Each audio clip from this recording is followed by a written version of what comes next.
Boa noite a todos. Estamos aqui iniciando, a Astredef já está conosco, a nossa parceira de hoje.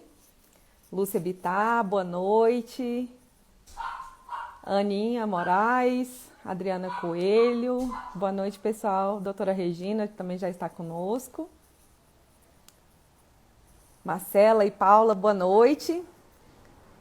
Gente, para quem ainda não me conhece, meu nome é Karen Fontinelli, eu sou da assessoria de comunicação do TREDF e sou membro da Comissão de Participação Institucional Feminina da Justiça Eleitoral. Hoje, em parceria com a Astredef, a gente está promovendo essa live, que tem como objetivo comemorar o Dia da Mulher, né, que é celebrado, na verdade, no dia 8 de março. E o objetivo é inspirar as mulheres com a história muito interessante da professora Gina Vieira, que ela é professora da Secretaria de Educação e é professora de ensino básico há 29 anos. Ela criou um projeto muito interessante, chamado Mulheres Inspiradoras. E hoje, nessa live, a Astredef, que é a nossa parceira, vai sortear 6 brindes. A Astredef está colocando agora quais são os brindes que serão sorteados, né? E agora eu também estou aguardando aqui, acho que a professora ainda não entrou. Deixe-me só ver se ela já está conosco. Acho que ainda não. Boa noite, Mari.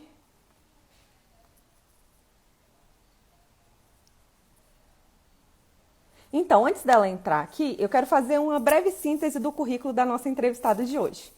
A professora Gina Vieira Ponte de Albuquerque, ela é ceilandense, graduada em Letras pela Universidade Católica de Brasília, mestre em Linguística pela Universidade de Brasília, especialista em AD, Desenvolvimento Humano, Educação e Inclusão Escolar.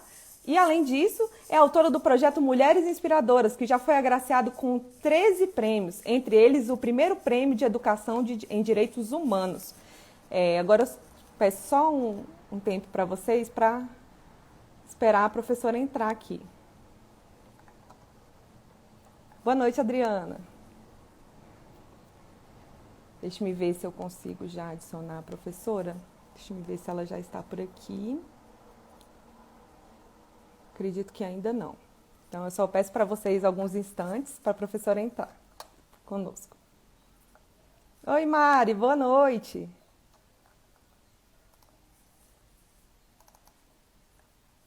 Aí, ó, aqui a Edvan está colocando quais são os prêmios que serão sorteados hoje.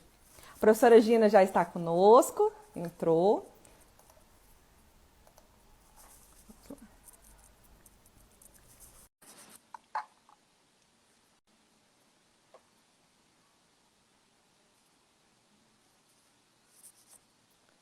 Professora Gina, boa noite, tudo bem?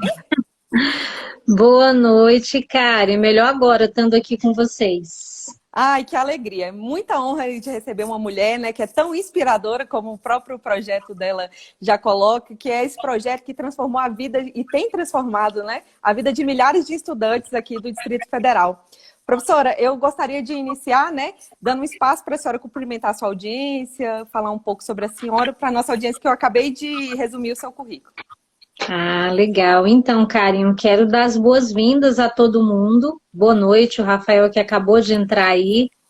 Seja bem-vindo, Rafael, Fernanda, todo mundo que está chegando, porque eu acho que esses momentos são tão interessantes, né? Apesar da pandemia estar sendo um momento de muita tristeza para a gente, eu já quero registrar o meu luto aqui pelas quase 300 mil vítimas, né, da Covid.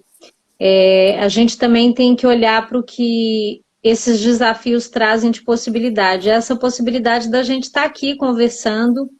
Então, espero que vocês venham participar da conversa, tragam as suas perguntas, as suas dúvidas. É um prazer gigante para mim estar aqui no perfil do tribunal. Professora, a honra é toda nossa e a alegria, né? Como a senhora bem disse, essas tecnologias, né, no momento de pandemia, um momento tão triste que vive o nosso país, por outro lado, traz esses desdobramentos, né, e essas possibilidades que advêm das tecnologias de informação e comunicação. E falando em tecnologia da informação e comunicação, professora, eu gostaria de iniciar a nossa conversa citando uma obra, né, que eu acho muito interessante, da Paula Sibilha, que se chama Redes ou Paredes, a escola em tempos de dispersão, que ela fala o seguinte, que resultam muitos desdobramentos do conflito, né, das subjetividades dos estudantes na construção do conhecimento e a objetividade da escola, né, que está ali calcada naqueles princípios e estruturas mais clássicas. E hoje muito se fala da educomunicação, né, que é essa disciplina transversal que vai nos convidar a pensar como fazer o educacional a partir das novas ferramentas de tecnologia da informação e comunicação. Pelo que eu entendi, o seu projeto surgiu nessa perspectiva, né? De um olhar para esses chamados nativos digitais e uma proposta de um segundo caminho, né? Como a senhora enxerga esse fenômeno e o que acredita que pode ser feito para os professores se adequarem a esses chamados novos tempos? Excelente pergunta e excelente escolha citar a Paula Sibilia. Eu sou fã desse livro, Redes ou Paredes. Recomendo que todo mundo leia, todo mundo que é professor. É um livro que, inclusive, me ajudou a entender esses novos tempos, né? Eu não sou nativa digital, estou bem perto de completar meio século de vida e realmente é um desafio para nós que somos educadores lidar com uma geração que já nasceu com o celular na sala do parto, gravando e fazendo transmissão ao vivo, né? É uma coisa que para a minha geração soa muito estranho. Mas eu acho importante dizer que eu concordo com o professor Antônio Nova, Karen, quando ele diz que se a gente continuar insistindo numa educação apartada das novas tecnologias, a gente vai estar preparando os estudantes esplendidamente para um mundo que não existe mais. O mundo altamente tecnológico, ele já é uma realidade. Ele já se impôs. Então, lembra daquele mundo do Jetson? Você não deve lembrar, que você é muito mais jovem que eu. Lembro. Mas no desenho dos Jetsons, né, que tinha robô que fazia trabalho doméstico, né, aquela coisa hiper, super, mega moderna, que parecia uma obra de ficção que nunca ia se realizar. Ela já é realidade. Então, a gente precisa falar que uma educação apartada das novas tecnologias é uma educação que não forma o sujeito para a sua plenitude, é uma educação que parou no tempo e que, portanto, está saturada, né? A gente precisa dizer, como diz o professor Mário Sérgio Cortella, que nós temos um abismo hoje. A gente tem uma escola do século XIX, um professor do século XX e um estudante do século XXI. A gente precisa trazer a simetria e fazer com que o professor dialogue com essa geração de nativos digitais e a escola entenda quem é essa geração que o tempo todo é chamada a participar, a interagir, a construir, né? Então, nós temos um paradigma de uma educação bancária que reduz o estudante a objeto e que dá para ele como margem de ação copiar, reproduzir, repetir, decorar, memorizar, silenciar. E a gente tem que caminhar para um paradigma educacional que provoque esse estudante a ter uma outra margem de ação, que é criar, refletir, contestar, produzir, interagir, debater, porque tão importante quanto dizer que a gente precisa de uma pedagogia digital, também é importante dizer, né, Karen, e vocês que estão aí no tribunal sabem quão importante é formar essa geração para o pensamento crítico. Porque a gente sabe que tecnologia por tecnologia não traz mudança, não traz inovação e não nos ajuda a avançar nos nossos marcos civilizatórios. Então a gente precisa fazer uma defesa muito contundente de uma educação alinhada a uma pedagogia digital, às demandas do novo século e do novo tempo, mas a gente não pode abrir mão da compreensão de que educar é, antes de tudo, um processo de humanização. Então, não basta levar a tecnologia tem que estar sustentada tanto nas ciências da educação, para que o estudante não seja expropriado do seu protagonismo e o professor não seja expropriado da sua autonomia, como também a gente não perca de vista os nossos marcos civilizatórios, os nossos marcos democráticos, porque tecnologia por tecnologia, sem respeito aos direitos humanos, gera barbárie. Perfeito, professora. Então, a senhora podia falar um pouco aqui para a nossa audiência, como foi que surgiu a ideia do projeto Mulheres Inspiradoras? Ah, sim, claro. Então, eu até uns 20 anos atrás era praticamente uma alienada digital, né? Eu não tinha nem computador, Karen. E aí eu já era professora há uma década, decidi trabalhar com os anos finais, com os adolescentes. E quando eu comecei a trabalhar com os adolescentes, eu tomei um susto, porque eu entrava na sala de aula cheia de vontade de ensinar e não interessava quão diferente fosse a metodologia que eu propusesse, nada engajava os estudantes. E aquilo teve um efeito devastador em mim, porque eu escolhi ser professora não simplesmente para ter um emprego ou uma profissão. Eu escolhi ser professora porque eu acho que ser professor é ser agente de mudança. Mas a gente só é agente de mudança quando, a partir do nosso trabalho, a gente é capaz de mobilizar o estudante para a aprendizagem. Quando eu vejo os estudantes virando as costas para a escola, aquilo me adoece, eu tive uma depressão. Isso foi em 2003, eu fiquei muito mal. E naquele momento eu tinha duas escolhas: ou abandonar a profissão, ou procurar uma forma de encontrar satisfação no meu trabalho. E aí eu entendi que eu precisava me ressignificar e entender quem era aquela meninada com a qual eu estava trabalhando. E aí, no lugar de desistir, eu fui fortalecer a minha formação, fiz 3 especializações, cursos de extensão. E para responder essa pergunta, por que que o jovem vira as costas para a escola? E aí eu descobri, Karen, que o jovem vira as costas para a escola porque primeiro a escola vira as costas para eles. Nós temos insistido no modelo educacional ultrapassado, obsoleto, uma educação bancária, colonial, que ignora os sujeitos que são sujeitos históricos, mas que foram excluídos do currículo. Então a gente tem na escola epistemologias que privilegiam o saber europeu, mas desprezam o saber indígena, afro-brasileiro. Nós temos uma escola que ainda é muito orientada pela lógica da repetição, da reprodução, e a indisciplina do aluno, muitas vezes, é o jeito dele dizer assim: isso aí não conversa comigo, eu não vejo sentido no que vocês estão propondo. E aí eu percebi que eu tinha que mudar a minha prática, mas além de ler os teóricos, eu passei a prestar ainda mais atenção naquilo que os meus alunos diziam. E numa certa ocasião, conversando com eles na hora do intervalo, eles disseram para mim: pô, professora, que paia, velho, você não tem Orkut, isso ainda na época do Orkut, né? Nem sei se você sabe o que é Orkut, porque a Karen tem uma carinha de menina, né, gente? Sei, sei muito o que é Orkut. E aí o Orkut, que é o avô de todas as redes sociais, né? Eu comecei a usar, falei, bem, se os meus alunos gostam desse negócio, eu tenho que saber que negócio é esse. Comecei a usar como ferramenta pedagógica, migrei para o Facebook. E quando eu chego ao Facebook, que aí veio a onda dos vídeos, né? Todo mundo virou documentarista, toda adolescente virou cineasta. E aí as meninas começam a postar imagens, as suas próprias imagens, trazendo algum apelo erótico. E eu lembro de um vídeo que foi muito chocante para mim, produzido por uma aluna minha de 13 anos, uma menina que estudava comigo no 6º ano, em 2013. E no vídeo ela se apresentava dançando de maneira muito erotizada. O vídeo tinha uma música que desqualificava as mulheres, ela botou uma roupa que expunha o corpo dela, e no vídeo ela recebeu comentários muito desrespeitosos. E para minha surpresa, ela se sentia elogiada.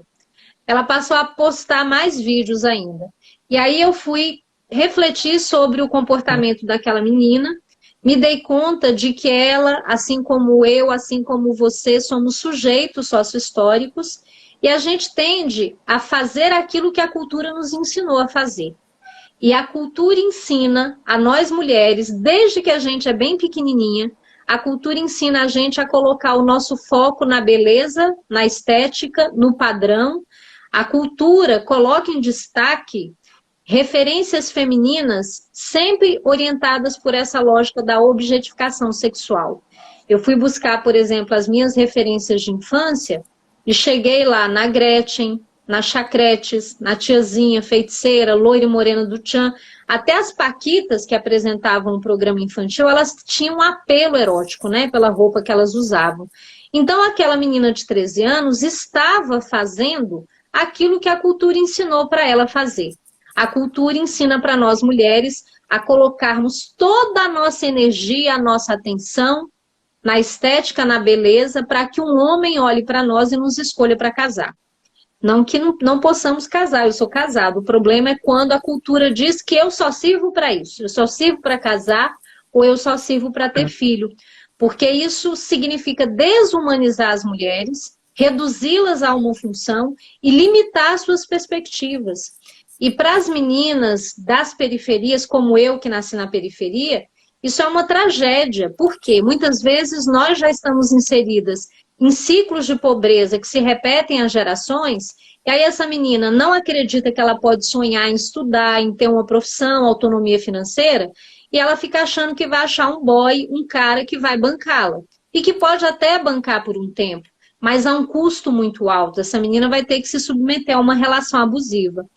E aí eu entendi que precisava levar para a sala de aula mulheres incríveis, maravilhosas, inspiradoras, que pudessem provocar as meninas a enxergar outras possibilidades identitárias para si mesmas, mas também que pudesse provocar os meninos a refletirem sobre o quão danosa é essa cultura que os educa para olhar para as mulheres não como pessoas, mas como objetos. E aí surge o projeto Mulheres Inspiradoras. Perfeito, professora. E o que a senhora fala, né? Essa objetificação, né? Essa redução da mulher simplesmente à imagem, ela também traz desdobramentos na violência, né? Que é praticada contra a mulher, infelizmente. Agora a senhora poderia falar um pouco, assim, quais foram os principais impactos que a senhora percebeu na vida dos alunos que participaram desse projeto? Perfeito. Eu acho importante dizer que o primeiro grande impacto foi pedagógico, porque, como eu disse aqui, tudo começou no momento em que eu tento dar aula e a sala de aula era o caos, né? Era bagunça, eu não conseguia dar. E o projeto Mulheres Inspiradoras, ele foi desenvolvido a partir de metodologias diferenciadas, né? Eu trabalhei com a pedagogia de projetos, com metodologias ativas. Só um minutinho. Acho que tem alguém gritando aqui na vizinhança. A gente trabalhou com debate, roda de conversa, muita leitura, muita escrita autoral, muito trabalho em grupo, porque a gente tem uma escola, né, Karen, que reduz o estudante a espectador do professor. Já notou? Fica uma plateia sentada e o professor fala. A gente fala até, só interrompendo a senhora, que falam que é a cultura messiânica, né? Que é esse modelo que é exportado também da religião, né? Daquele mestre que está falando ali, o aluno está ali absorvendo tudo. E isso não é a proposta, né? Perfeito, Karen. É um bom paradigma, assim, a educação que foi dada, é a base da nossa história educacional, né? A educação dos jesuítas. Então, eu tenho um professor como aquele único detentor do saber que vai ficar falando diante de uma plateia que tem que se silenciar. No Mulheres Inspiradoras, não. Eu entendi que o aluno aprende quando ele é provocado à ação. Nós todos aprendemos quando a gente deixa de ser objeto, plateia, espectador e a gente passa a ser sujeito. Então, acho que o primeiro grande impacto foi perceber o envolvimento dos estudantes. Eles participavam ativamente, faziam sempre além daquilo que eu pedia, né? Então, eu senti que quando a escola propõe alguma coisa que dialoga com a realidade do jovem, que usa uma linguagem que ele se sente à vontade, né? A linguagem digital, a gente trabalhou com produção de audiovisual, com mostras de vídeo, com teatro, com música, com poesia, eles se envolvem.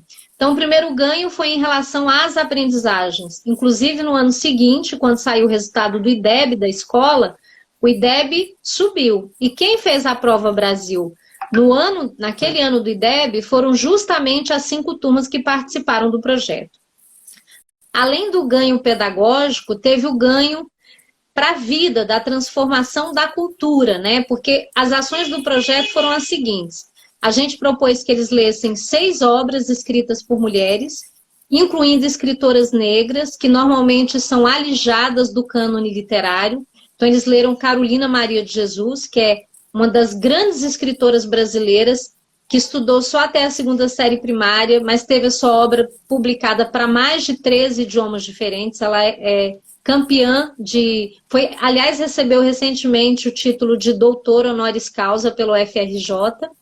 Eles leram obras de Cristiane Sobral, eles leram o Diário de Anne Frank, Eu Sou Malala, estudaram a biografia de mulheres inspiradoras desde mulheres jovens como Anne Frank, até mulheres idosas como Cora Coralina, mulheres brancas como Lígia Fagundes Telles, mulheres negras como Rosa Parks, grandes nomes da academia como Nise da Silveira, como Zilda Arnes, mulheres quase sem escolaridade como Carolina Maria de Jesus, mulheres que conseguiram se livrar de relações abusivas como Maria da Penha, que sobreviveu a um feminicídio. Então a ideia era que eles entrassem em contato com biografias de mulheres extraordinárias que provaram pelas suas trajetórias e pelo legado que deixaram que essa cultura que nos reduz ao espaço doméstico e que diz que a gente só serve para casar e ter filho, é uma cultura equivocada, porque as mulheres podem sim casar, ter filhos. Eu, por exemplo, sou casada, tenho filho, adoro a maternidade, mas para além disso, a gente tem o direito de sonhar com tudo que a gente quiser. A gente pode sonhar em estudar, em ser juíza, desembargadora, analista judiciária, né, Karen? Professora, engenheira. A gente pode, inclusive, sonhar em querer ser dona de casa, desde que isso seja uma escolha lúcida, consciente e não uma imposição da cultura. E aí, numa outra etapa do projeto, Karen, a gente provocou os estudantes a pensarem nas mulheres inspiradoras das suas vidas. Porque é preciso dizer, né, que se mulheres como vocês que trabalham no judiciário, né, são mulheres incríveis. Meu companheiro é do judiciário e eu sei que tem mulheres incríveis, né, juízas, desembargadoras, promotoras, defensoras. Vocês têm que lidar com o machismo estrutural dentro do judiciário, porque a gente sabe que é uma estrutura hegemonicamente masculina, e que as pessoas têm dificuldade de enxergar as mulheres em determinados espaços de poder, de tomada de decisão e de prestígio. Agora você imagina, Karen, as mulheres das periferias. Mulheres muitas vezes a quem foi negado o direito à escolarização, mulheres que são mães solos. Então eu queria que os estudantes refletissem também sobre a potência extraordinária dessas mulheres da periferia. Então eles entrevistaram a mulher inspiradora das suas vidas. A maioria disse assim para mim: nossa, professora, depois desse projeto eu só posso dar o título de mulher inspiradora para minha mãe, para minha avó, para minha bisavó. E eles entrevistavam, e nessa entrevista a gente criou uma metodologia para eles sanarem as lacunas. Então havia coisas que eles ainda não sabiam sobre aquelas mulheres. E aí eles já voltavam da entrevista assim, com o peito estufado, olho brilhante, dizendo: professora, a minha mãe é muito mais inspiradora do que eu imaginava.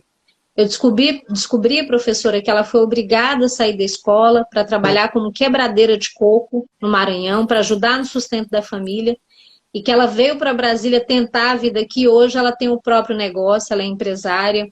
O outro me contava: professora, eu descobri que a minha bisavó ficou viúva, com 10 filhos para criar, e trabalhou anos a fio numa máquina de costura para garantir o sustento da família. Então a gente ficou tão encantado com essas histórias que a gente transformou nesse livro, onde estudantes do 9º ano do ensino fundamental contam as histórias de suas mães, avós, bisavós. Alguns contaram histórias de professoras, de vizinhas, de lideranças da igreja. Eles foram provocados a olhar para essas mulheres que a cultura invisibiliza, que a cultura silencia, que a cultura desqualifica e subalterniza, né? Então, você perguntou sobre os impactos. O primeiro grande impacto foi pedagógico em relação à aprendizagem, mas a gente teve também os estudantes, né, revisitando a própria história, reverenciando a própria história, passando a respeitar com mais consciência e profundidade. Eles diziam para mim: professora, eu tomei consciência de que para eu estar aqui foram feitos muitos sacrifícios antes, né? Eles também passaram a ter consciência de que essas mulheres que estão na periferia, apesar de serem invisibilizadas pela cultura, elas são decisivas, elas fazem uma revolução silenciosa. E além disso, né, eles me relataram, eu lembro das minhas alunas falarem assim: professor, esse projeto me fez olhar para aquilo que eu nunca tinha prestado atenção. Porque o problema do racismo e do machismo estrutural é que ele opera silenciosamente, ele está totalmente diluído nas estruturas, eles estão tão naturalizados, tão cristalizados, tão consolidados na nossa cultura, que a gente nem se dá conta de que essas dinâmicas operam. Então, eu achei muito interessante a minha aluna dizer que quando a gente trabalhou no projeto, eu tomei consciência de algumas coisas que estavam aqui, né, a um palmo da minha visão e eu não enxergava, né? Então, acho que o legal do projeto é também trazer uma tomada de consciência, uma construção do pensamento crítico, e eu fico muito feliz de ver que muitos dos estudantes que participaram do projeto Mulheres Inspiradoras e que hoje estão na universidade, né, eles estão engajados em projetos de promoção de igualdade social, de igualdade de gênero. Então, no final das contas, né, Karen, essa educação que a gente quer propor, uma educação que garanta a aprendizagem, mas, para além disso, uma educação que forme pessoas que se sintam responsáveis pela construção do bem coletivo. Não adianta nada, né, ter um excelente profissional, por exemplo, um excelente médico, um excelente técnico em informática, que não consegue olhar para o seu entorno e pensar, eu tenho responsabilidade sobre isso. O que a gente está vivendo na pandemia agora é um exemplo, a gente está vendo ser colocado à prova o nosso senso de coletividade. A gente vive em sociedade, né? Então é importante que a gente tenha muito claro esses valores plurais que nos unem e também que a gente tenha consciência de que cada um de nós tem alguma coisa para fazer para construir um mundo mais justo e mais bonito, né? Perfeito, professora. Agora a senhora tem seus multiplicadores, né? Os alunos se tornam multiplicadores desse seu projeto tão bonito. Agora eu queria que a senhora falasse assim, quais são as mulheres que foram inspiradoras na sua vida? Opa, nossa! Karen, eu sempre fui carregada pelas mãos das mulheres, é impressionante, né? Na verdade, a minha primeira grande inspiração, a número 1, a maior de todas, é a Dona de Janeira, minha mãe. Dona de Janeira é falecida já, né? Ela faleceu naquele ano que eu tive a depressão. Foi um ano muito difícil, porque a depressão se apresentou em fevereiro, março. Quando foi em outubro, eu descobri que minha mãe estava com câncer e em novembro eu estava sepultando a minha mãe, né? Eu costumo, inclusive, dizer que Mulheres Inspiradoras, ele é também um projeto que homenageia a Dona de Janeira, que reverencia. Porque, olha, o que essa mulher fez para que os filhos pudessem ter acesso à escola é inacreditável, assim. Ela dizia para mim que ela saiu de Minas Gerais, de uma cidade chamada Manhuaçu, que fica na zona da Mata Mineira. Ela não tinha sequer o dinheiro para pagar a passagem de ônibus. Quem pagou a passagem dela foi a tia Zezé, que é a mais velha, né? Que hoje está com 86 anos. E ela contava para mim, minha filha, eu decidi que vocês nasceriam onde houvesse escola. Então, você imagina, uma mulher que sai desbravando, né, sai da sua terra, da sua zona de conforto, por um único motivo. Meus filhos terão uma vida melhor que a minha. E ela era uma mulher de uma sabedoria, Karen. Outro dia eu fui na UNB e encontrei flores do campo. Não sei se as pessoas lembram, mas quando o Ceilândia começou, a gente tinha grandes áreas tomadas por mato e por flores do campo. E a minha mãe era tão sábia, a nossa situação financeira era muito precária. Meu pai era vendedor ambulante de bolachão, ela era trabalhadora doméstica e por um tempo ela ficou sem trabalhar para poder cuidar da gente, que eram 6 filhos, você imagina a luta, né? E aí o que ela fazia? Eu lembro que ela trouxe de Minas mudas de plantas e ela mantinha uma horta caseira para nos alimentar. Quando eu encontrei com essas flores do campo na UNB, eu lembro que eu, pequenininha, ia com a minha mãe, no meio do mato, na Ceilândia, procurar esterco de cavalo para cuidar da nossa horta, para a gente ter uma alimentação mais saudável. Então, era uma vida em que minha mãe tinha tudo na ponta do lápis. Um palito de fósforo nunca era usado uma única vez, porque ela dizia, você acende uma boca do fogão e usa aquele palito, pega o fogo da primeira boca e sai acendendo as outras. Você sabe o que é uma vida de sacrifício e de luta em nome de que nós pudéssemos estudar? Então, a minha mãe é a minha primeira grande inspiração, é a primeira pessoa que falou para mim assim, minha filha, no dia que disserem que você não cabe num lugar, é para lá que você vai. Olha que coisa mais linda, né? Ela não era feminista no sentido clássico de dizer se ela leu, né, os textos acadêmicos, Mas ela tinha essa compreensão de, ela falava para mim, nunca dependa de um homem para comer. Ela sempre me ensinou a acreditar na minha força, na minha potência. Então, sem dúvida, a minha grande inspiração é a Dona Djanira. Tudo que eu sou, tudo que eu construí, eu devo a essa mulher extraordinária que me ajudou a acreditar que eu podia sonhar com muitas coisas para além do casamento. Minha mãe nunca me educou para dizer assim, ó, minha filha, seja bonita para um homem te escolher para casar. O negócio dela é estude, porque se você estudar, você conquista o que você quiser. Então é a minha grande inspiração. E conquistou, e com certeza, onde ela estiver, ela está olhando por você e muito orgulhosa, professora. Parabéns por todas as suas iniciativas. Eu acho, Acho que ela segue, de alguma forma, cuidando de mim, me dando força, porque todos nós, né, Karen? Eu tenho certeza que você deve ter mulheres incríveis na sua família que abriram caminhos para você estar onde você está hoje. Então, muito do que você faz e muito do que eu faço é um movimento de honrar os sacrifícios que essas mulheres que vieram antes de nós tiveram que fazer para que nós pudéssemos ir mais longe, né? Então, todos os dias da minha vida, eu digo para mim, eu recebi um legado grandioso da minha mãe. Eu tenho a obrigação de colocar a minha vida a serviço desse legado. Então, se a minha mãe fez por mim, eu tenho a obrigação de fazer muito, não só pelo meu filho, pelos meus irmãos, pelos meus sobrinhos, mas pelos meus alunos, pela sociedade, né? Porque eu sinto que a minha mãe gastou toda a existência dela, energia, talento, todos os recursos nessa causa. Garantir que eu realizasse o meu sonho de ser professora, né?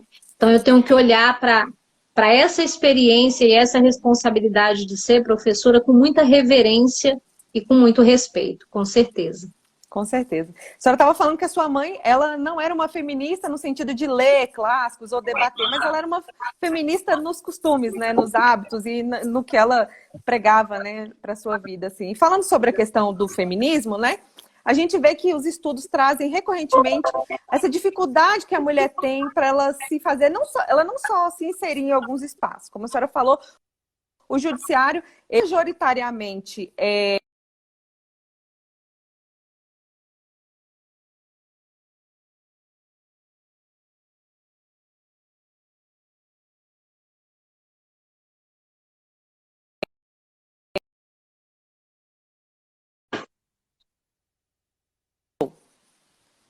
voltamos?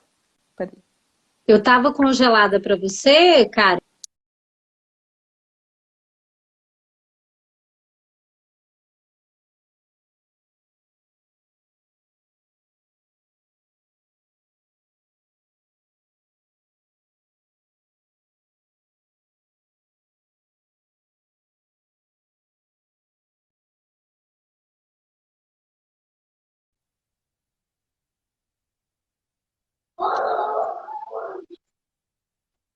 Karen, você me ouve?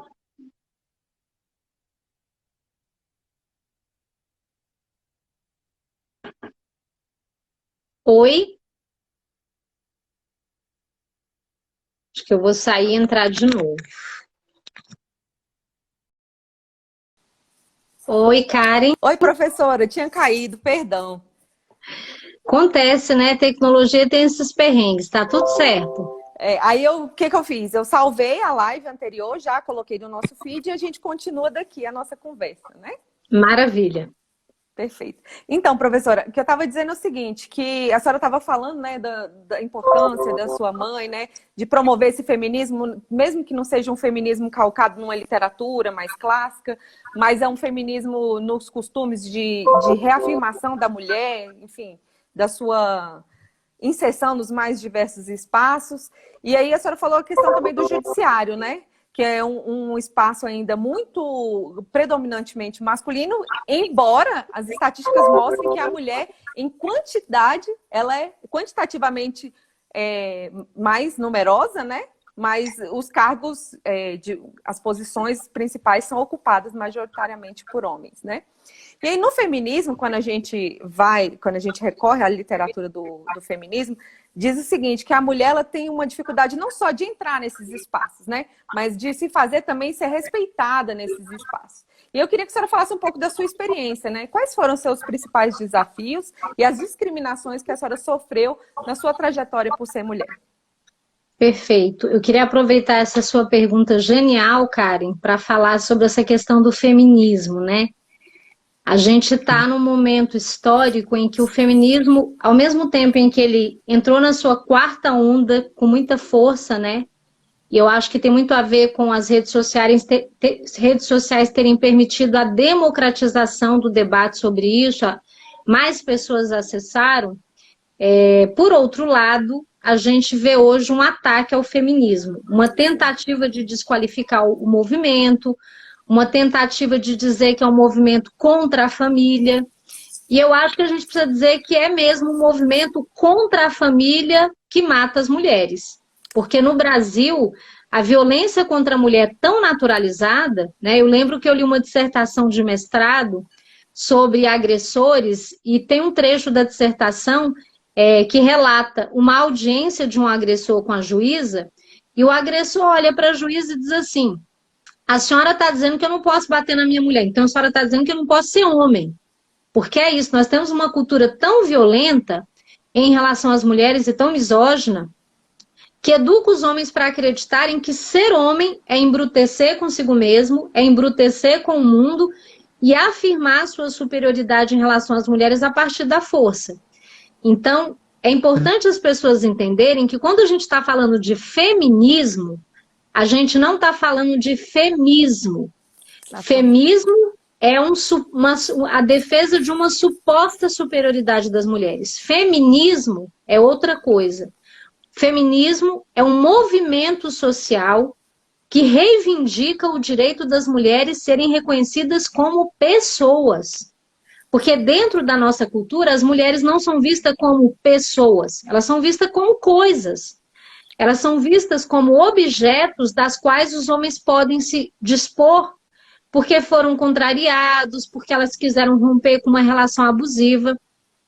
Basta a gente lembrar, né, Karen, que essa semana, me ajuda aí, você que é do rolê da justiça, você é muito mais bem informada que eu. Até outro dia, se um homem matasse uma mulher e argumentasse que foi em legítima defesa da honra, ele poderia não responder por homicídio, feminicídio. Imagina, nós estamos no século XXI, cara. E essa semana é que o STF declarou que é absurdo um homem dizer que tem o direito de matar uma mulher porque ele estava defendendo a sua legítima honra, né? Ou seja, se a mulher me traiu, eu tenho o direito de matá-la. Isso é uma evidência do quanto as mulheres são STF, né? Obrigada, Mari.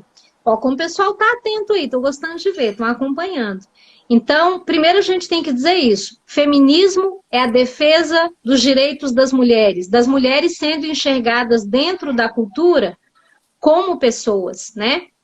Segundo ponto, quais são os desafios que a gente enfrenta? Karen, é preciso dizer que os primeiros desafios são internos. Sabe por quê? Vou apresentar aqui um conceito que eu acho muito importante, que é tecnologias de gênero. Nós, mulheres, somos formadas dentro de uma cultura permeada por tecnologias de gênero. Quem fala sobre isso é uma pesquisadora chamada Teresa de Lauretis. E ela diz que dentro da nossa cultura tem uma série de modos simbólicos que operam para formar o nosso imaginário, o nosso inconsciente e as nossas emoções. Então, nós mulheres, desde que nascemos, somos educadas para nos sentir inferiores aos homens. Vou dar um exemplo. Quando você vai pesquisar no Google brinquedo de menina, você vai achar panelinha, fogão, boneca, tudo que reporta ao espaço doméstico. Quando você pesquisa brinquedo de menino, você vai encontrar super-heróis, astronautas, engenheiros, arquitetos, porque desde a primeira infância, a menina é educada para ocupar o espaço doméstico da subalternidade, de não participar do espaço público, da tomada de decisão, de não se perceber provida intelectualmente, e os meninos são educados para se sentirem top das galáxias. Então, o primeiro desafio é interno, é de nós conosco.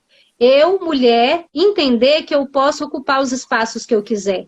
Tem um cara chamado Le Breton, num texto antropologia das emoções, assim como também a psicologia histórico-cultural mostram que as nossas emoções, elas não são resultado de escolhas individuais. As nossas emoções são resultado dos processos culturais. Então, se eu tenho uma baixa ou uma autoestima, isso não é uma questão individual, isso é uma questão cultural também. Então, você pode observar, Karen, presta atenção, você já deve ter encontrado uma mulher incrível, maravilhosa, inteligentíssima, mas que é super insegura em relação a si mesma. Ai, não, eu acho que isso não é para mim, eu acho que eu não dou conta. Por outro lado, você encontra homens absolutamente medíocres que se acham o máximo. Por que que isso acontece? Porque a cultura educa os homens para serem egocentrados. Desde as representações, por exemplo, nos filmes, no cinema, nas novelas, nós estamos ali nos contos de fada, por exemplo. Como é que nós somos representadas, né? A gente é subalterna, a gente não tem protagonismo. Então, quando você pergunta quais os desafios, a gente tem que ter consciência que o primeiro desafio é a gente descolonizar os nossos afetos. É a gente desconstruir o que a cultura fez com a nossa autoestima, da gente achar que a gente não é capaz. E como a gente está falando que gênero é uma categoria relacional, a gente não pode falar aqui só sobre os impactos dessa cultura nas mulheres, mas nos homens. Então, os homens também têm que se perguntar como é que eles se comportam diante de uma mulher que está no espaço de poder, de tomada de decisão, né? Está tão naturalizado, por exemplo, os homens silenciarem as mulheres, os homens desqualificarem o que elas falam. Eu já vi situações em que uma mulher faz uma participação numa reunião e ninguém escuta o que ela fala. Aí um homem fala exatamente o que ela falou e todo mundo aplaude. Isso está naturalizado na cultura.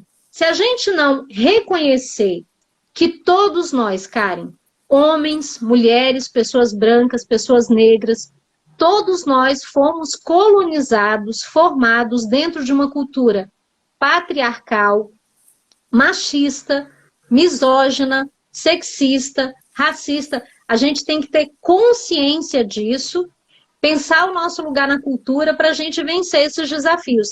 Então, além do desafio comigo mesma, eu tenho um desafio com as estruturas, das pessoas não acreditarem que você é capaz. E claro, sendo eu mulher, e mulher negra, e mulher periférica, aí vem o que a gente chama de interseccionalidades, né? Que são essas sobreposições desses sistemas de opressão.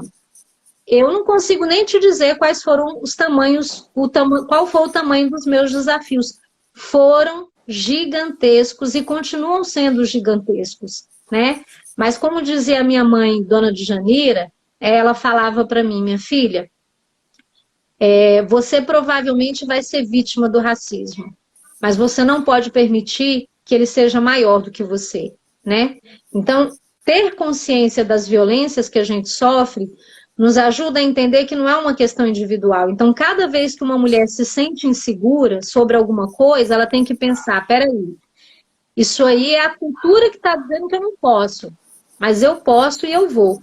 E quanto mais cedo a gente diz isso para as mulheres, Karen, melhor. Eu li um livro, eu acho que ele não está aqui, eu queria mostrar para o pessoal. Mas eu vou recomendar que todo mundo leia um livro, ele fala sobre os processos de subjetivação das meninas na cultura. E segundo esse livro, aos 7 anos de idade, uma menina já está convencida de que é inferior aos meninos. Isso acontece porque a cultura trabalha o tempo todo para silenciar a força e a potência das meninas. Sabe aquela coisa, por exemplo, no jardim de infância? Se um menino correr, pular, der cambalhota, se pendurar numa árvore, todo mundo aplaude. Se uma menina fizer exatamente a mesma coisa, provavelmente essa menina pode ouvir, não, não, não, não, você é mocinha, mocinha não pode subir em árvore. Essa é uma forma, Karen, de fraturar o desenvolvimento das meninas. Na infância, a criança tem o direito de fazer a atividade física que ela quiser, pendurar em árvore, dar cambalhota, fazer estrelinha, e quanto mais a criança se desenvolver fisicamente, mais ela se desenvolve intelectualmente. Então, nesse livro, essa pesquisadora, deixa eu ver se eu acho aqui, o nome dela tá aqui, ó, vou mostrar para vocês. São 2 livros que eu vou recomendar, que eu adoro passar prazer de casa, Karen, porque quem participa dessas lives sai com vontade de conhecer mais, né, gente? Eu não sei se vocês Com são assim, eu certeza. fico com vontade. Ó, esse livro aqui é maravilhoso. Leitura obrigatória para todo mundo que quer se qualificar sobre como fortalecer meninas e como incentivar os meninos a construírem masculinidades que não sejam tóxicas, adoecidas e hegemônicas.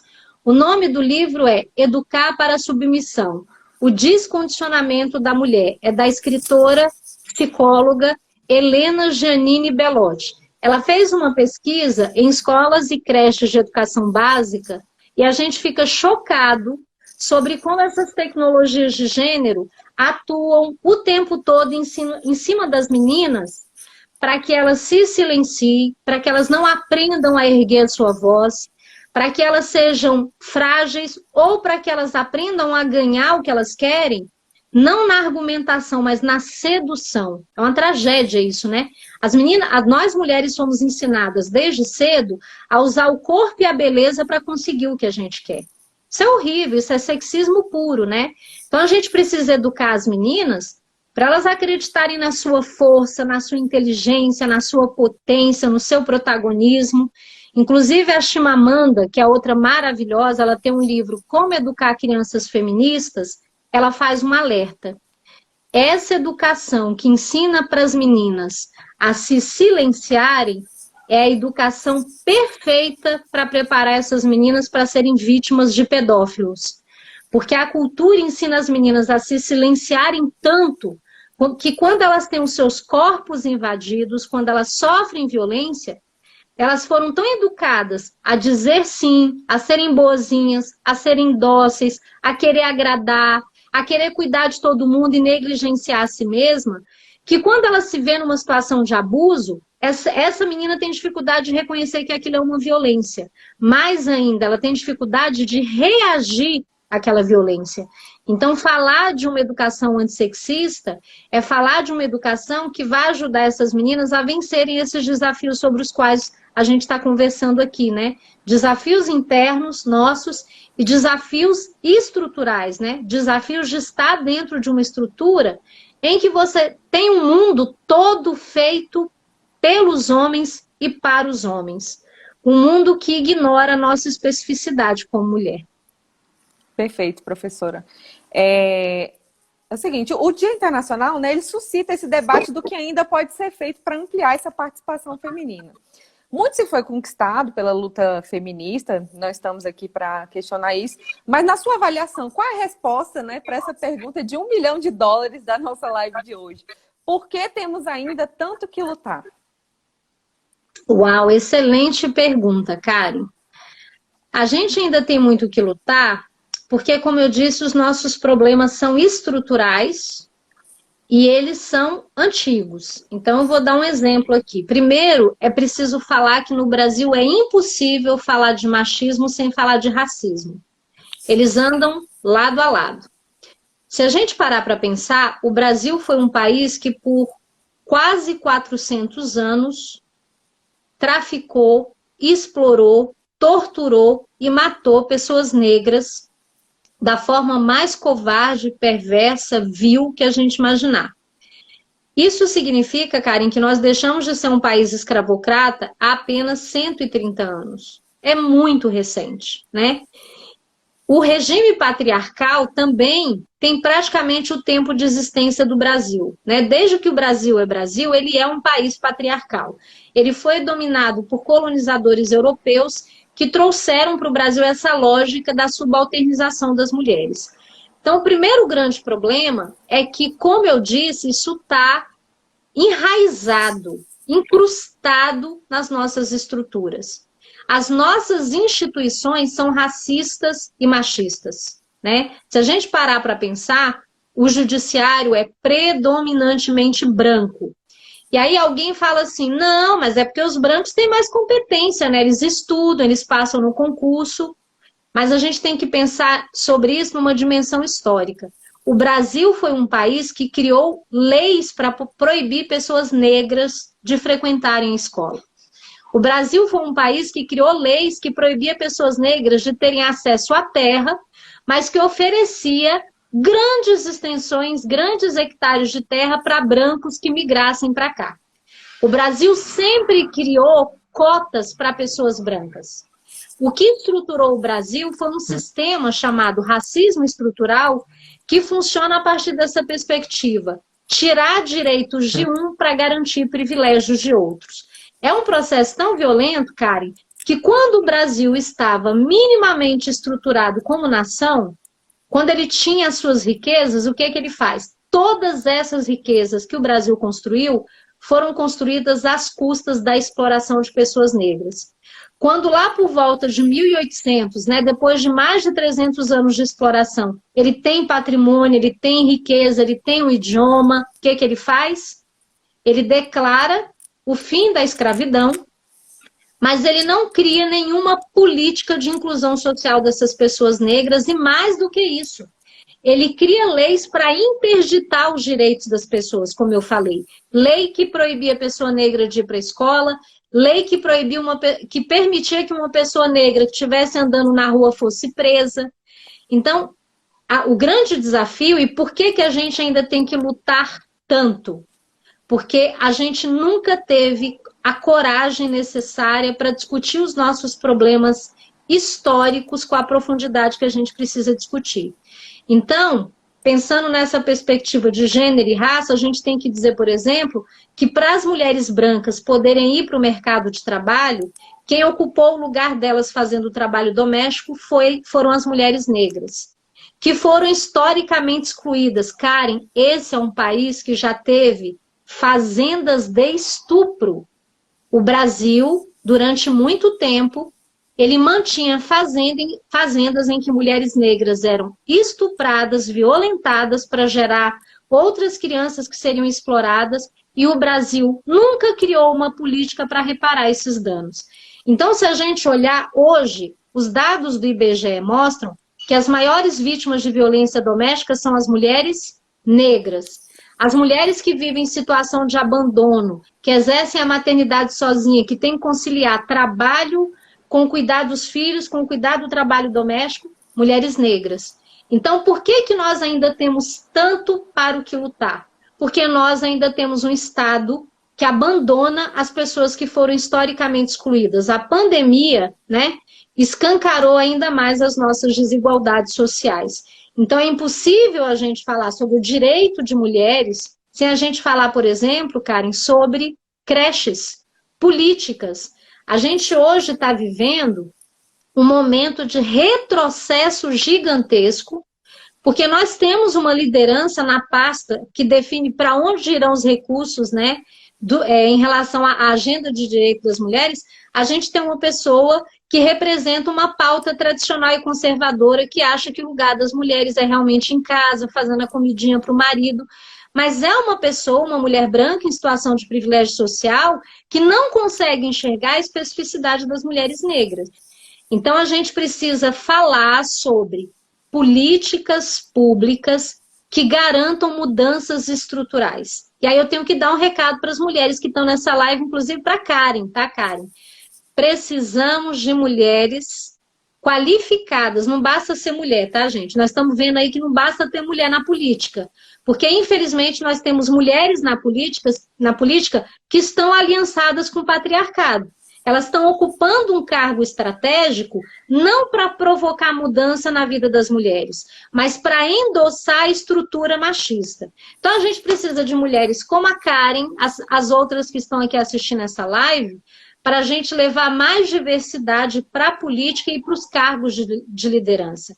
A gente precisa de mais mulheres em posição de comando. A gente precisa de mais mulheres em posições de tomada de decisão sobre utilização de recurso público. Porque, normalmente, Karen, a gente só sabe de uma dor quando a gente está naquele lugar. Então, para um homem, é muito difícil entender quais são as dores que atravessam uma mulher. Se a gente só tiver homem na política, eles vão continuar legislando a partir desse lugar de homem, que tem uma mulher em casa para fazer o trabalho doméstico, ou que tem uma empregada doméstica para fazer esse trabalho, né? Então, para a gente mudar, né, quando você pergunta assim, por que a gente ainda precisa lutar tanto? porque nós ainda temos uma política, uma estrutura institucional profundamente masculina e branca, que não vai olhar para os problemas que a gente tem que olhar, porque não é atravessado diretamente pelos nossos problemas mais estruturais. Perfeito, professora. É uma mudança que ela é simbólica, né? É no nível do discurso.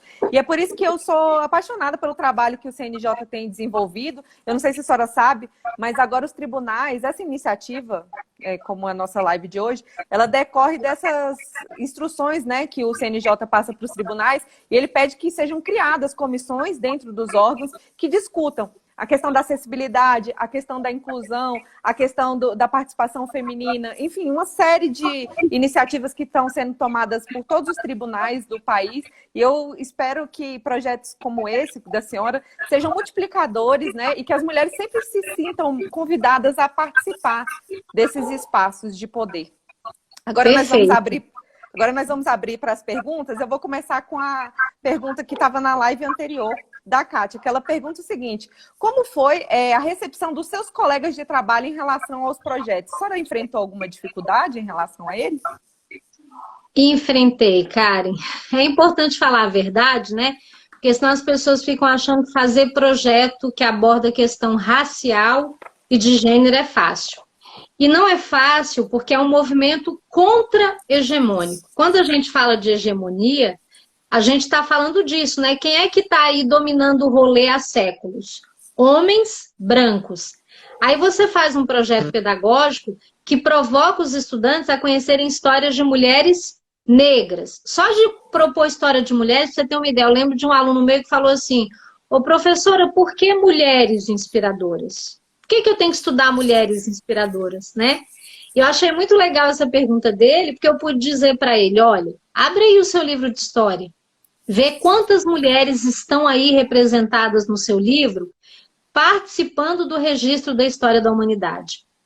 Então, eu lidei com resistências de estudantes, eu lidei com resistência de colegas, porque a gente tem uma educação bancária, colonial e autoritária, ela já está cristalizada no espaço escolar. Então, quando você vai trabalhar com pedagogia de projetos, com metodologias diferenciadas em que o aluno assume protagonismo, isso causa um estranhamento.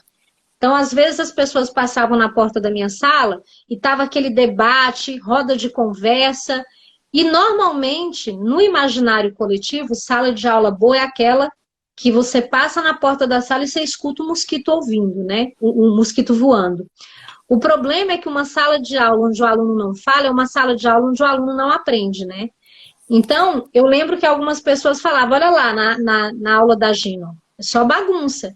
Mas não era bagunça, era debate, era interação, era aprendizado. Mas eu entendo, sabe, Karen, que essas resistências, elas fazem parte do processo, né? Eu tinha muita consciência do que eu estava fazendo. Antes de fazer o Mulheres Inspiradoras, eu já tinha feito muitos outros projetos, não era o primeiro, nem o segundo, nem o 10º projeto que eu fazia. Então, como eu tinha consciência do que eu estava fazendo e da importância do que eu estava fazendo, eu segui com muita tranquilidade, porque, de fato, a gente, como eu disse, a gente tem uma hegemonia de uma escola autoritária. E quando você propõe uma escola que entende a educação como prática da liberdade, isso vai provocar um estranhamento nas pessoas, né? Sim. A Paula, ela pergunta o seguinte: ela é a vice-presidente, né, da nossa comissão de participação, e ela faz uma pergunta para a senhora: como engajar as estudantes e os estudantes para uma pesquisa e envolvimento na educação eleitoral? O que a senhora acha que poderia ser feito nesse sentido? Uau, maravilha! A gente está aqui falando com o Tribunal Regional Eleitoral, né, gente? O sonho de vocês é terem eleitores, de todos nós, né, Karen? Eleitores cada vez mais conscientes, mais participativos. Como é que é mesmo o nome da pessoa que fez a pergunta? A Paula Rotenburg. Paula. Então, Paula, eu acho que o primeiro passo que a gente precisa dar é transformar a escola naquilo que o Anísio Teixeira falava. O Anísio Teixeira dizia que a escola era como se fosse a base para a construção de uma nação realmente pautada por uma democracia sólida. A escola precisa ser um espaço onde a juventude vivencie de maneira qualificada a oportunidade de participação. Uma escola autoritária não combina com um país regido por um sistema democrático. Então, Eu acho que o primeiro passo que a gente precisa dar é provocar as escolas a pensarem sobre as suas práticas. Então, é muito recorrente que você veja, às vezes, o professor entrando na aula para vou dar uma aula sobre democracia, mas cala a boca que só eu posso falar. Como assim, né? Sabe aquela máxima, as palavras convencem, mas o exemplo Exemplo arrasta? arrasta. Mais do que ficar dando aula sobre o que é democracia e cidadania, a gente deve ser provocado a construir dentro da escola um espaço de vivências democráticas. Então, eu, por exemplo, nas minhas práticas, né, eu sempre me esforço para provocar os estudantes a participarem, discutirem, votarem, debaterem. A gente pode, por exemplo, lembrar que nas escolas nós temos muitas instâncias participativas que são quase que laboratórios para a juventude começar a aprender a votar com qualidade. Então, a gente tem grêmio estudantil, a gente tem assembleia de estudantes, a gente tem conselho escolar, a gente tem representante de turma, a gente tem conselheiro de turma. Essas experiências todas, se feitas de maneira qualificada dentro da escola, gente, elas são um laboratório para que o jovem aprenda, desde o chão da escola, desde a educação infantil, a importância da participação nos processos democráticos, a importância de ser cidadão de fato, de ser um cidadão que não reduz a sua cidadania e a sua participação democrática a votar de 4 em 4 anos. Não, eu voto com consciência, mas a minha participação não acaba no dia que eu deposito meu voto na urna eletrônica, não. Eu vou continuar acompanhando o candidato em quem eu votei, eu vou fiscalizar o que ele está fazendo. A gente precisa começar a fazer isso na escola. O problema é que, como eu falei, nós temos uma escola autoritária, colonial, orientada por uma lógica instrucionista e bancária. E, de repente, a gente faz aí uma parceria com o TRE, né, Karen? Quem sabe Seria ótimo. A gente faz umas parcerias com a escola de ensino médio, né, para a gente fazer rodas de conversa sobre democracia, sobre cidadania. Porque, olha, dia 11 de abril eu vou completar 30 anos como professora. E eu posso falar uma coisa para você. Não há possibilidade fora da democracia. Nem para os processos pedagógicos, nem para os processos sociais. É a partir da democracia que a gente qualifica a construção da coletividade, né? A gente entende que todo mundo tem responsabilidade social. Perfeito, professora. E a gente, não sei se a senhora sabe, mas a gente tem um projeto muito legal que chama Eleitor do Futuro, né? E nesse projeto a gente vai, né, o Ronaldo, que é o secretário da Escola Judiciária, ele vai para as escolas, faz palestras, e ele faz até uma votação fictícia entre os estudantes. Nos anos mais iniciais, entre os personagens do folclore. Então, por exemplo, quem for falar sobre a Yara vai falar sobre o papel da mulher. Então, todos esses temas são debatidos. Então, acho que seria muito interessante se a gente fizesse um projeto para o próximo ano, para a gente ir para essas escolas, conversar, né, e construir isso aí coletivamente. Maravilha. E eu acho até, né, Karen, que legal essa iniciativa, né? Acho maravilhoso essas iniciativas que aproximam as nossas instituições, como o Tribunal Regional Eleitoral, das escolas. Acho genial. Até para os jovens, né? Eu fico imaginando, por exemplo, um jovem de periferia visitar o prédio do tribunal. Muitos dos meninos que estudam aqui, por exemplo, na Ceilândia, eu lembro que quando eu ia levar os meus alunos para o plano piloto, eles ficavam assim, professora, já chegou? Já chegou? Porque é um mundo... Gente, quem mora aqui na Ceilândia sabe, o plano piloto parece que é muito distante da gente. E levar os meninos para esses espaços, ajudá-los a entender que esses espaços são deles, né? Eles têm que ocupar esses espaços, eles têm que participar. E aí eu penso que a gente pode, inclusive, fazer isso de maneira ainda mais qualificada, que é isso, né? Fazer uma parceria a partir da qual a gente apoia as escolas para que elas... valorizem essas instâncias participativas. Então é legal votar num personagem fictício, né, nas séries iniciais com os pequenininhos. Mas com os maiores a gente pode fazer uma votação, e aí não depende do TRE para que isso seja feito. Eu, por exemplo, quando era conselheira de turma, tinha a escolha do representante de turma. E no lugar de eu fazer uma votação aleatória, o que eu fazia? Olha, quem quiser ser representante de turma, vai precisar escrever uma proposta para apresentar para a turma. Por que você quer ser representante de turma? O que você tem para oferecer? O que você entende como valor importante para essa turma aqui? Porque não é só ser representante. Ser representante traz desdobramentos. Você tem que ter alguma coisa concreta para propor. Aí eles tinham que me apresentar as suas propostas. A gente fazia uma audiência em que eles apresentavam para a turma as suas propostas, fazíamos um debate, as turmas tinham que perguntar, né? E aí é muito legal, porque nessas pequenas situações, Karen, aparecia, por exemplo, aquele que queria ser representante, falava para o outro assim, ó, se você votar em mim, eu pago um lanche para você na hora do intervalo.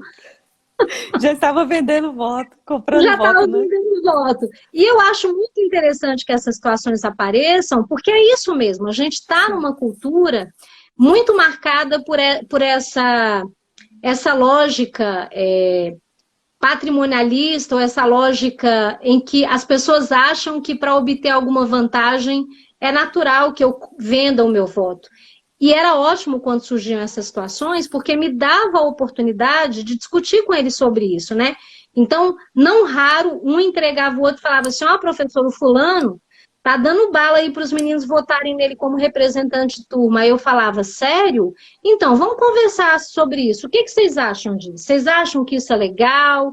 Vocês acham que isso é bom? Então, antes de chegar lá censurando, repreendendo, a gente fazia uma roda de conversa, a gente argumentava sobre aquilo, eu pegava, né, alguns dispositivos legais que a gente tem que fala sobre o que é democracia, quais são os princípios da democracia, né, a questão da integridade, da honestidade, e era muito bom, porque ali no micro eles estavam tendo a chance de discutir questões que eles vão levar para o resto da vida, né, então iniciativas como essa do TRE são maravilhosas, porque já provocam as crianças, desde a primeira infância, a pensar nos processos democráticos que vão atravessar a nossa vida inteira, né? Sim.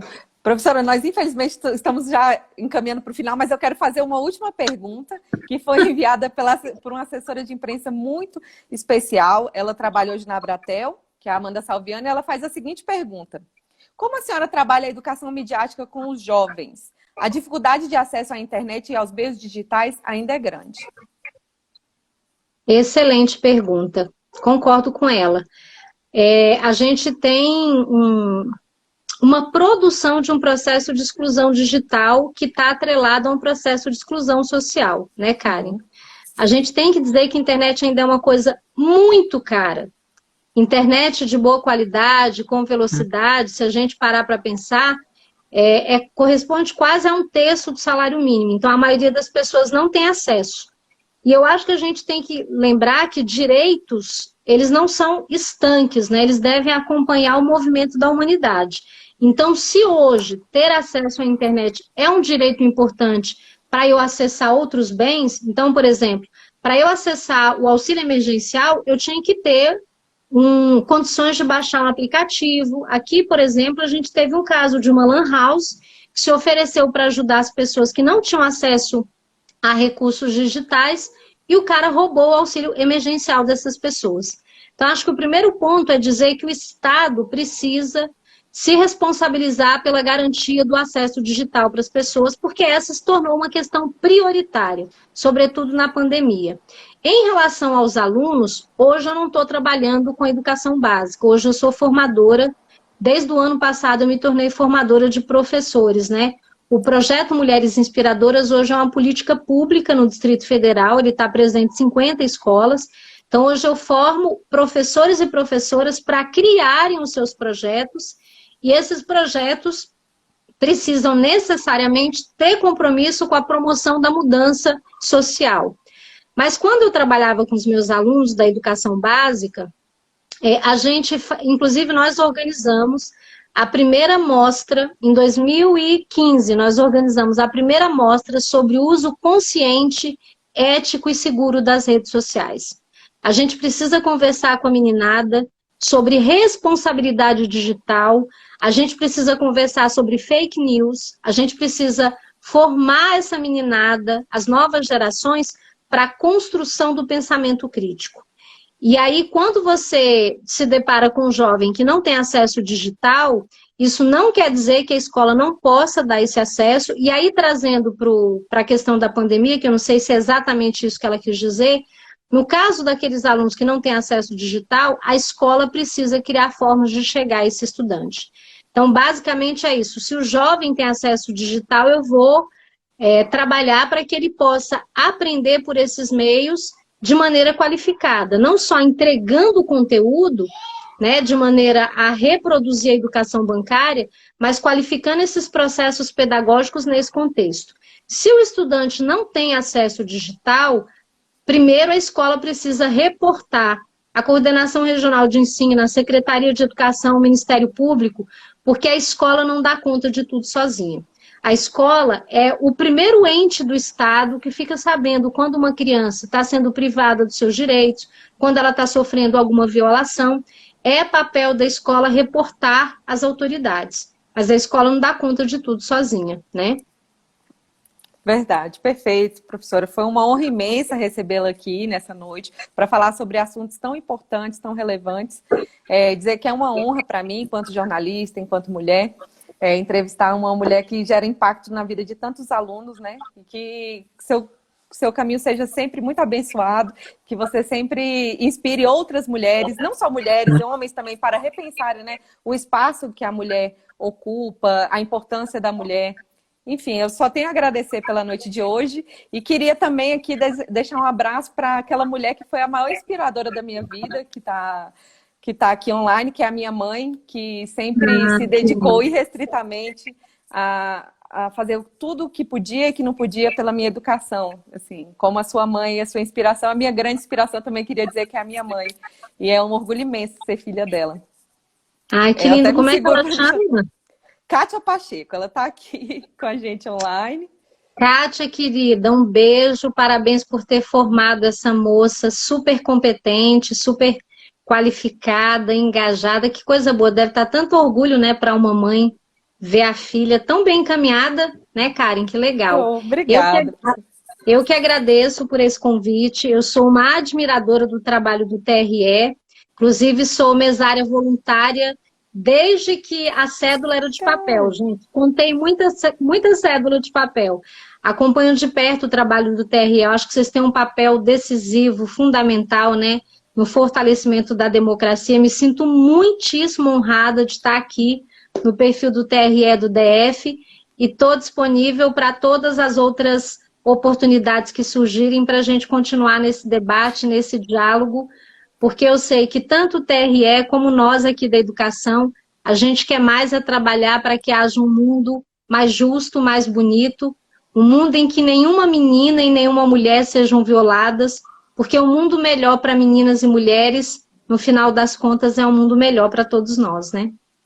Perfeito, obrigada, professora. Eu também queria convidar todo mundo a entrar no perfil da Astra EDF, que ela fez lá, colocou ao vivo o sorteio, né?